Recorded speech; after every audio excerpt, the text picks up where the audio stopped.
讲到新竹的台湾老街，则因为疫情稳定落来，有民众回来行大，想要到桃园有确诊的技术进前捌来过台湾老街，也害者的生意又搁败落去了。冷清清的新竹台湾老街，放眼看过去，无几个游客。做生意的摊商嘛，应该开始算手机啊，因为确诊的桃园技术进前来过遮，游客人数受真大影响。是希望我们内湾恢复我们以前的面貌，以前的那个人潮。9月其实是我们内湾一个旺季，因为有很多学校会来内湾，例如说做校外参观啊，或者毕业旅行等等。对，现在都已经完全就是看不到这些学生。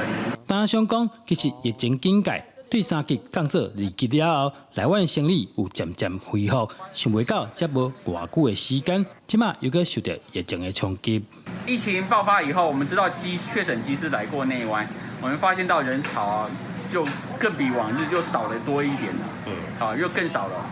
然后，现在大概零零星星的散客，这样看起来，真的大概只有巅峰时候的1/10啊。虽然新竹县政府已经派环保局来台湾完成消毒，不过游客心肝内嘛是会惊惊。